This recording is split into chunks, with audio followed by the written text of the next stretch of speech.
Why did God put a bow in the sky and nothing else? This sign is not just beautiful, it declares peace after judgment. Today I'm going to show you, on the screen, what does this arc mean, and how he changes his post-storms. In the end, you come out with the simple steps for turn the bow even today. If this helps you, stay with me. In the Bible, the term is bow, and this choice says more than just pretty colors. It points to the posture of whom it could hurt and decide, dressed a weapon in front of everyone. When we read arc, we shift the focus of the performance to the public gesture. It's not just the atmosphere, it's alliance in sight, a vivid memory after the rain. The symbol reveals intention. The author not only explains a phenomenon, he communicates it. Peace, and peace here is a conscious decision, not a fleeting feeling. Thus, the sky becomes a billboard, the conflict ceased, and the whole world can see the signal before hearing any speech. Imagine a hand releasing the trigger and move away from the target. The same tool that would launch the arrow now points the way back for the conversation. The object does not change its nature, but it changes its purpose. And it is this shift that reconfigures the environment from within. When the attacker disarms first, it creates safe space for the other. Approach without fear. The rainbow hanging in the sky silently conveys this. An approach is possible. In everyday life, it's like the tool hanging from the nail from the workshop. While she rests, shins the task. In hand, she start the work. The bow in the sky is the tool in public rest, climbing to the size of the horizon, dividing the before and the after of the storm. This visibility is not just aesthetic, it is pedagogical. It trains the eye to interpret what has just happened. Each reappearance of the bow retells the same lesson. The sky knows how to say enough in a way that everyone understands. Therefore, calling it bow it helps to understand the message behind the phenomenon. It's not about denying physics. It's to go beyond it, to capture the gesture. The one who could hurt chooses. Seal whoever could punish chooses. To remember those who could remain silent choose show. And when that reading guides the weak, we respond. Less reactive, more aware, turning the bow itself in relationships. Thus, the biblical term is not a technical detail. It is compass for the daily practice of peace. If the name itself carries a message, what changes in the meaning of the flood after the rain? The same event that brought judgment was the one that raised. The ark is being moved to a higher place. And this ambivalence is at the heart of the post-storm era. We don't deny the damage, we don't romanticize the pain, but we recognize that it was precisely the water, the same water that caused the alarm, that he put Noah where he needed to be. When everything came down, the bow appears after, as an interpretative signature, not to erase the memory, but toto give it meaning. The Bible says, the rain, it wasn't the end. She went transition. In everyday life, many new beginnings are born from waterlogged land, the dismissal that opened the door to the right calling, the loss that reorganized priorities, the crisis that forced the conversation that saved the bond. It's not that pain is good, it's that it can be teachable when remembered with clear eyes. The water that seemed like an enemy turned a rival platform when viewed from afar, with time already having settled. It is when the heart realizes that survived, and now sees the horizon from a higher vantage point. To be reframing, it doesn't deny the suffering, but rather puts it into perspective. What seemed like chaos becomes a path. God writes with lines that we would never draw, but which we recognize. When we look back, take it easy. The promise does not erase history. It interprets the story, weaving meaning where there was only noise. Life is gained depth when we understand that the storm has stirred up the ground we now stand on. Therefore, the bow does not come before from the rain, comes after. He doesn't stop the flood. Heduka the memory after him. It's not anesthesia, it's clarity. It's not amnesia, it's alliance. The rain passes, but the elevation remains. If the post-flood reveals intention, what is the concrete gesture of peace? What was the author's statement? In ancient Near Eastern iconography, a warrior ready to attack holds his bow, turned towards the enemy. It is a posture of threat, of tension, of a decision about to be carried out. But when the war ceased and peace was declared, the gesture changed. The bow was turned towards you, with the rope resting, indicating that the attack was suspended. The Bible engages with this image when it says that God placed the bow in the sky. It's not just the bow visible, it's the arcunam, and that changes everything. It's like a difficult conversation. Some people speak with a bow, erected ready to react, defend and win, and there are those who, out of love for the alliance, choose, turn the bow, lower your voice, listen first. This movement doesn't erase the problem, but open space, so that it can be resolved without hurting anyone else. The weapon is the same, but the intention changed. From a combat tool, it becomes restoration bridge. In long-term relationships, marriage, family, friendships lasting decades, actions speak louder than any pretty words.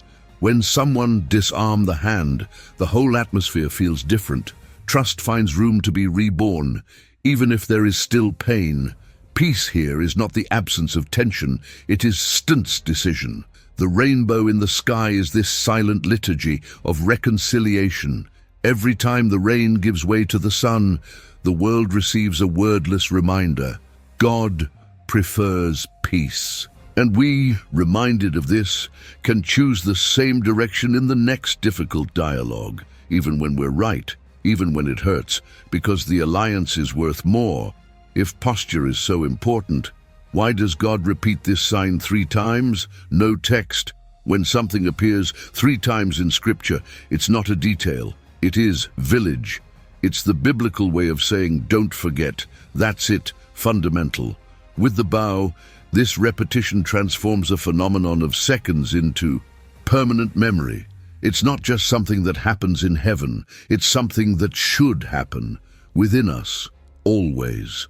In everyday life, repetition is what matters. It's the alarm clock that rings 2 or 3 times to make sure you wake up. The password is typed twice to avoid errors. It's the I love you said daily, not because we've forgotten, but because remembering sustains the bond. God knows our fluctuating memory. He knows that the rain returns, that fear returns, that the heart grows weary and doubts. So he does not entrust the remembrance of the covenant solely to a written text, but to a sign placed in the sky, repeated throughout life. When light meets rain, the promise reappears, and memory is educated. This repetition 3 times, it's a workout for the heart. We don't improvise peace. We practice it until it becomes a habit. The bow comes as a teacher who doesn't get annoyed at repeating the lesson, so that when the storm returns, we'll already know where the heart should rest. But who's included in this alliance? And what does that mean? It demands of us. The alliance of the bow is not restricted to one people, one family, or one religion. She is universal, includes all of humanity, you animals and herself Earth. This changes the scale of the symbol. It no longer belongs only to the cult, but to living world. The peace that was announced is cosmological, not just emotional. In practice, this takes us away from center and puts us in a position to part of something bigger. If the alliance includes people, animals, and creation, then to care, it is also part of faith. Respect the fragile, conserve what breathes, treat the earth as a home, not as a disposable resource. The alliance is broad, so their responsibility it is too. Think of a contract that covers all dependents. What seems like a small detail changes everything when a crisis hits. Nobody is left out. The same is true in this alliance. Protection, it is vast. Its reach is profound, and its memory is communal. The land becomes sacred environment, not a neutral scenario. When we live with this understanding, spirituality ceases to be just that, interior. She becomes ecological in the best sense, faith that plants, preserves, restores. Faith that sees the other, human or not, as part of the same promise. Faith that understands that creation, it is not property, it is shared inheritance. If the symbol is so broad, like the simple physics of the arc does that help explain this, the arch only appears when three elements align: rain ahead, sun behind, and a right angle between the light, the raindrops, and the gaze of the beholder. It's not magic, it's order emerging from chaos. When light passes through the droplet, it becomes break. It is rebuilt in colors, as if the sky were saying that there is possible beauty even after the storm. The signal is not appearing. Before, he depends on the rain. This dynamic translates life in a surprisingly practical way. Sometimes, the light is behind us, supporting everything, but the gaze is fixed on falling water. We only see the drama, not the promise. But when we give a pause, step, and changes the angle, what was already there reveals. The bow is not missing. What changes is the observer's position. That's why not everyone sees it at the same time. It's a matter of posture and direction, not based on merit. When the heart adjusts, when the gaze returns to the source, the symbol reappears. The promise doesn't break, it just waits for the right angle to be noticed. In practice, this becomes a daily exercise of a few seconds. Before answering, before deciding, before reacting, take a breath, step back, and ask, where is the light coming from now? This simple pause is enough to turn the bow inside out. And when the symbols of the world, they are starting to be used in other ways, such as maintaining the serenity and the meaning. Symbols change their use over time, and that's nothing new. The same word can mean different things in different areas without anyone needing to fight over it. The same applies to visual signals. They can carry layers of meaning according to cultures and eras. But the Bible invites us to remember original meaning from the arch: peace after judgment.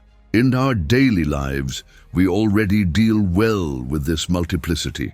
A term in medicine does not have the same meaning in law. An icon in technology takes on another function in art.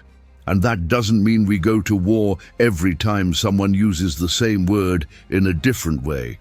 We understand the context and we move on. The same principle applies here. We don't need to turn the bow into debate weapon. We don't need to fight over ownership of the symbol. What the text asks of us is to remember and to live the original meaning with calm, depth, and respect. When the posture is of serenity, the symbol speaks for itself. He doesn't need shouting or confrontation. The light on the rain says it all. God prefers reconciliation to the attack, to peace to dispute, to alliance to the vanity of those who want to win, who lives the symbol witness. No attack. But as this understanding goes into concrete decisions of life, contracts, family, choices, agreements, when Noah leaves the ark, his first action is not to rebuild his house, plant fields, or organize tasks. The first action is Saltar. This reveals the logic of the alliance. Before any human agreement comes the God's presence at the center. It's not a decorative ritual, it's ethical foundation. In practical terms, this means that important decisions don't begin on impulse, but in awareness of the alliance which already guides us. In a company, this could be explain the costs before signing the contract. In the family, this can be pray before speaking at a sensitive time. It's not rigid religiosity, it's relational priority. Imagine God as majority shareholder from the heart. If he holds the majority, our decisions need toto fit within his statute. This cannot be imposed on anyone. This guides our own consistency, and consistency over time generates trust around us. When someone notices that it does not negotiate core values, the environment changes. People become aware what to expect from you. Ethical predictability is a profound form of peace. It protects businesses, friendships, family, and community from unnecessary storms.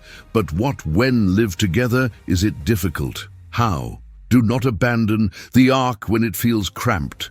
The ark was never synonymous with comfort. It was filled with animal noises, strong smells, accumulated fatigue, and patience being trained. Outside, however, there was a sea of chaos, boundless water, relentless wind, a threat that seemed beautiful only from a distance. Inside, the proximity hurt. Outside, the distance killed. And this comparison changes the interpretation of everything. His face protected even when it seemed tight. And this is the kind of protection that you only notice over time. Every vibrant community functions like this. Family, church, long-standing friendships, work teams with a history. Living together creates friction, not because of a lack of love, but because true love requires fine-tuning and daily sacrifice. Friction is not a sign of failure. It is a practical lesson in maturity, a gymnasium where the soul learns to breathe. The alternative is the deluge outside, beautiful on postcards, hostile and cold when you get close. In practice, belonging means remain when it's easier to go out, and to hear when it feels best to win. It means holding back the impulse, yielding a half step, maintaining the status of the alliance above the whim of the moment. It's about accepting that the smell of the process is part of the remedy that cures the urge to give up. Those who stay learn to love without a perfect setting. Those who flee repeat the same emptiness with a different decoration. Just as training hurts to make you stronger, living together is crucial to consolidating what the storm threatens to take away.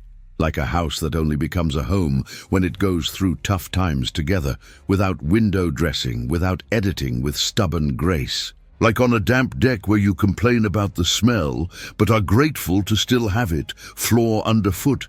His face, it stinks inside, but saved from the outside, and that equation is the price of preserved life. If the ark saves from the outside, what image connects the physics of the bow to the invitation of the covenant now? When light meets rain at the right angle, the sky speaks without words. It's not a spectacle, it's memory. The same water that once frightened us now becomes a stage for colors that delicately reveal themselves. It's as if the sky were saying, "I'm still here." And when the heart aligns, posture, memory, and intention, something similar happens inside. The voltage is low, breathing returns to its rhythm. The world doesn't change, but the perspective changes, and that's already a new beginning. The bow outside teaches the bow inside. The weapon resting in the sky becomes an invitation to rest the weapon on the chest. No gesture, no voice. It's not about giving up on what matters. It's choose to preserve that which has value. Peace, here, is a form of courage.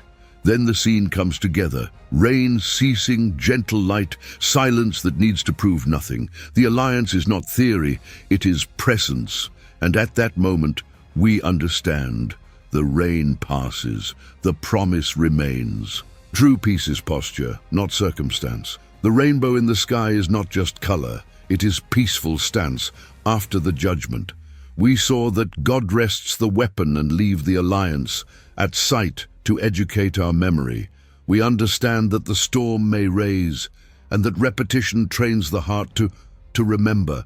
We learned that the alliance is wide, people, animals, earth, and what the physics of the ark teaches us, where to look. Today, you can turn the bow inside out.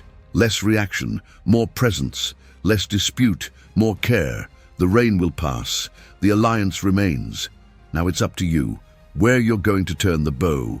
Today, it is in family, no work or in finances. Comment below with the number 1, 2, or 3. I want to read your pace.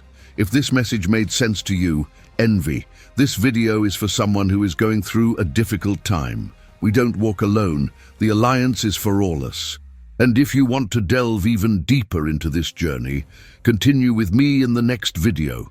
On the final screen, you will find inside the tabernacle 10 trials: water, fire, and smoke. There, you will see on the screen how God lived in the midst of his people. So, in a way visible, concrete, and vivid, click and come with me